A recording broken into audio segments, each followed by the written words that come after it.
Now, for those among you who don't know, this is probably that moment where you kind of whisper to the person next to you, let's find out if he's any good. Well, before I begin this morning, I'd like to say thank you to each and every one of you for the wonderful work that you've done in preparing the parsonage and preparing my welcome.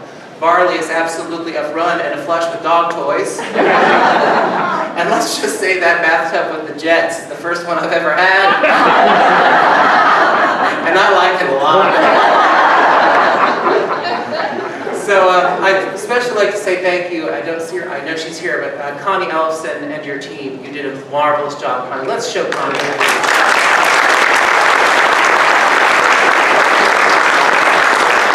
Even when I got there, you were running around changing light bulbs. And I'm so thankful. I'm so thankful for all you did. Thank you, thank you, thank you, Connie.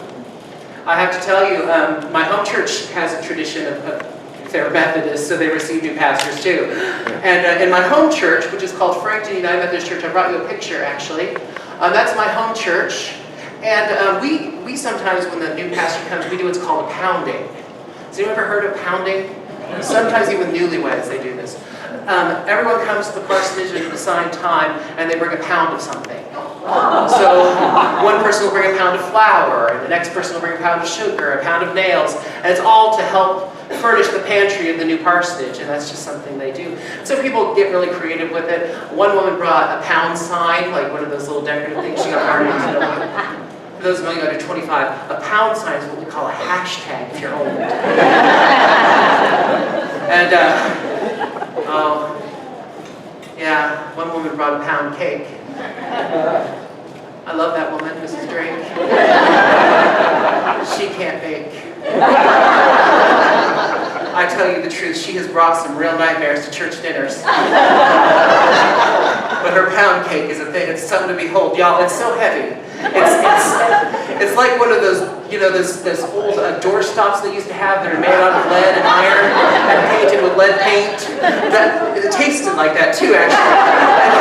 And she brought that pound cake, and I swear, you know, the pastor, oh, thank you. Just wanted here, okay. One pastor actually made a big scandal in the town of Frankton. He got arrested, he got a citation. He decided that he would take that pound cake and feed it to the ducks. They sank. 1 minute happy little quacking ducklings.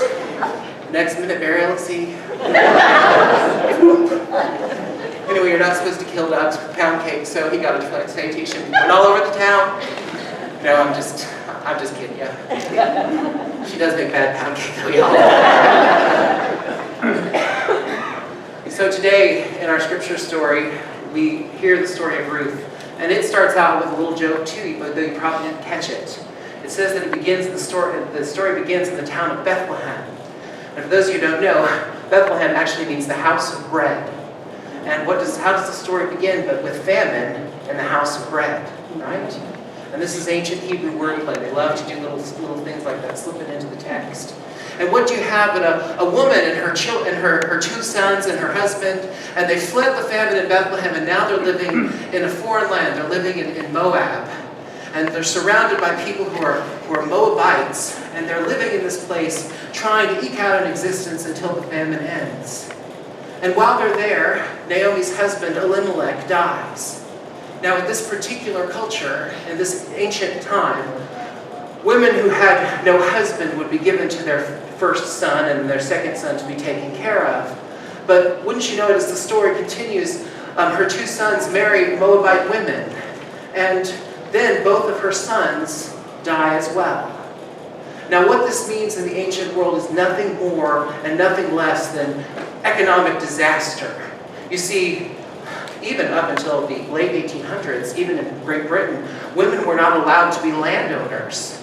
And so what would happen is her land and her legacy and her family's wealth would all go down and down and down to the next male heir, which means that she has nothing left. And so when she's telling her daughters, go back to Moab and find yourselves some new husbands, what she was literally saying is, in this culture, you got to have a husband if you're going to have anything, and I have nothing. I have nothing to offer you.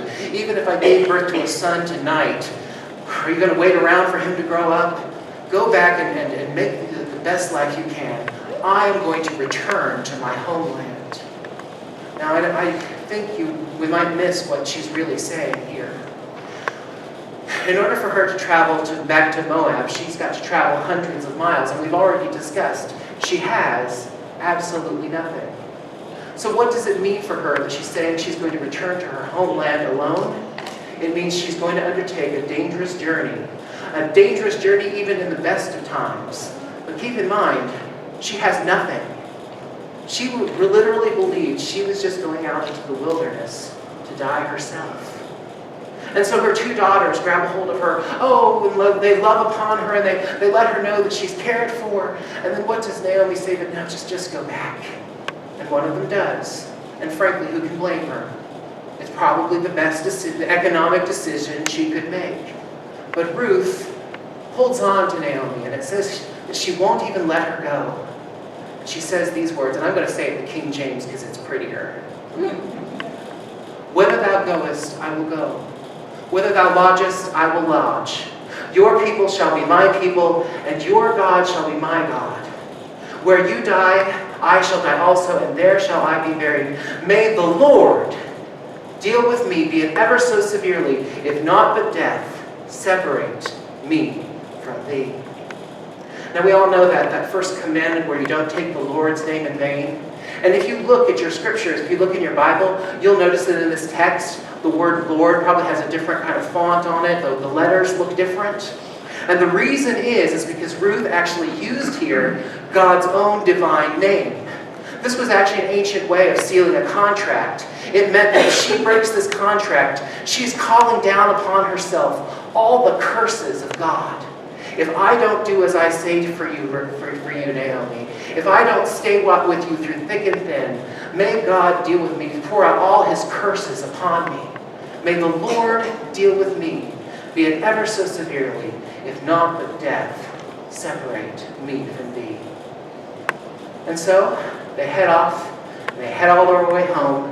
And Naomi, whose name actually means sweetness, that's what the name Naomi means. But when she gets there and the people see her, is this Naomi? Naomi, welcome home. And what does she say but rename me?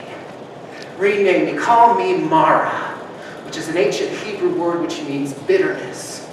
For the Lord has dealt bitterly with me. If we were to stop the story here, we would have a truly sad tale. But in the same way they inserted that little famine in the house of bread thing, the writer ends the story with this. They arrived in Bethlehem at the beginning of the barley harvest. These ancient Hebrew writers are trying to tell us the famine has ended. Maybe the sorrow and misery have as well. Isn't it amazing to think the plight of these women? As they travel from one place to another, they really don't have a whole lot to count on. They don't have, Ruth herself does not have a family in this new place. She's never been to this new place. But for some reason, her love has led her to take a tremendous risk. She's laying out her entire lot with her love for Naomi. She's literally basing her future on an old woman who has absolutely nothing. And why would she do such a thing? Why would she make such a serious and incredible promise? Well, one clue we have is that it says, your God shall be my God, doesn't it? Which tells us that somehow she's heard the stories of the ancient Hebrew God, probably from Ruth and probably from Naomi and her sons. And now perhaps she even knows God's own divine name, so that she can use it. And so we know that she's somehow come into contact with this God, and perhaps she's had a conversion, but something else is at play here. She obviously loves Naomi so much that she's willing to take on death itself, the possibility of horrible things happening to her on the roadside. She's willing to lay her whole future on the love that she has for Naomi. And how does the story end? Well, we're not going to go into the whole book, but I tried to give you a little clue right here at the beginning, right here in the gospel lesson. Because as the story goes on, we find out that Ruth marries a man by the name of Boaz. And Boaz is the father of Obed. And Obed is the father of Jesse. And Jesse is the father of King David of Israel. And King David of Israel gives birth to King Solomon with his wife Bathsheba, right? And as the story continues and as we move on down, what eventually happens is that eventually the love that Naomi and Ruth felt finds its way all the way to a young handmaiden in Nazareth in the hill country of Ephraim, a woman by the name of Mary. And an angel flies to her and says, you're going to be the mother of the Messiah. Now, what does this mean for Ruth and Naomi? What does this mean for this text today? Well, I want you to think about it this way, because it's kind of exciting. Everything that God was going to do in Jesus, from his teaching, to his life, to his miracles, to his death and resurrection, everything God was going to do in Jesus finds its beginning in two women who had absolutely nothing, standing along the roadside, declaring their love for each other. Everything God was going to do in Jesus began with two down-and-out women saying, hey, where you go, I'm going to go. Where you're buried, I'm going to be buried. We're together through thick and through thin. Now let me ask you a question. In that little act of love and devotion came the salvation of the entire universe. All the miracles that God wrought in Jesus and continue to wrought to this very day began with these two women. So here's my question for you. We're beside Roadside. We're right here beside McCool Road. I know, I've seen the address. And you know what? I've had a couple listening sessions. And I've heard a few people say, let's just change our name to Bitterness. Because you've been through some stuff, haven't you? Have you? Yes. Been through some stuff, haven't you? Yes. What if we decide right now, right here, in this very moment, what if we, like Ruth and Naomi, just decide we're going to love one another? What if we just make that decision right here and right now? Where you go, I go. Where you die, I'll die. Your God shall be my God. Your people shall be my people. And no matter what happens, we're together, one with the other. What if we just make that decision? Now, I already hear you. I already hear it in the room. I feel it. It's coming to me. Y'all are thinking, well, Pastor Michael, you're a Methodist pastor. Someday you're going to move on. The bishop's going to call, and then the DS is going to say you need to have a take-in meeting, and I'll tell you what it's like. You're going to be devoted to Tanner Valley and messing around with Portage, right? And they're not even going to know about it until that following Sunday when we have an announcement from the pastor parish committee, and then they come up and they say the pastor's leaving. I know you're thinking about it, but here's the funny, strange, spiritual thing. Sometime while I'm here, I'm going to do a funeral for any one of you or your relatives or your loved ones. And at that funeral, I'm going to say the 23rd Psalm. The Lord is my shepherd. He leads me down to quiet pools and soft green pastures. Surely goodness and mercy shall follow me. I'm going to say those words. It's going to be said. And years from now, I hope, I'll have a funeral too. And there will be someone there saying those words over my grave. And you'll all be there in some tremendous, powerful, spiritual way. Remember how we started the service? Blessed be the tie that binds. What's happened today is irrevocable. We're in it together now. We know each other. We're joined together. Why don't we just decide? Why don't we just make the decision? I'm going to love you, and you're going to love me, and we're going to take care of each other, and we're going to watch over one another, and what wonderful miracles God might create through our love for one another. Why do you think Jesus says it? I pray that you are my disciples and that you will love one another as I have loved you. May our love be like Naomi and Ruth. May it be self-sacrificial. May it be just a teeny tiny bit scary. And may it also be reassuring and blessed and hopeful. What will we do? What will God do if we decide right now, I'm going to love you and you're going to love me. And we're all going to love one another. Let's take a caveat for a moment. It's all nice to talk about it. And it's it could be seeming a little rainbowy, doesn't it? Because let's be honest, love's kind of hard. Yeah. One and I bet. See, she's already saying it. Love is kind of hard, isn't it? Because Lord, as much as I want to love people, well, I promise I'm not cursing. We really mean this in a literal way. Whenever we find out that a pastor is going to take a new church, we tend to tell them, you know, we say this to other pastors. This is a pastor thing. I'm letting you peek behind the veil. Oh, I hear you're getting reappointed. Yeah, I'm moving up to fill in blank. Well, love the hell out of them. It's a literal statement, isn't it? Right? Because it's hard sometimes. We'll get on one another's nerves.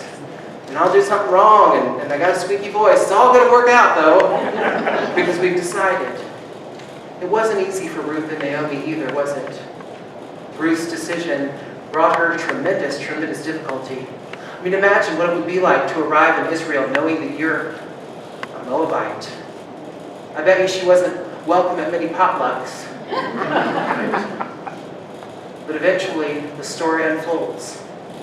Eventually, an angel comes to a woman on a hillside in Nazareth of Galilee. Eventually, Jesus is born. Eventually, Jesus returns. The miracle begins when we decide, here beside our roadside, that we're going to love one another.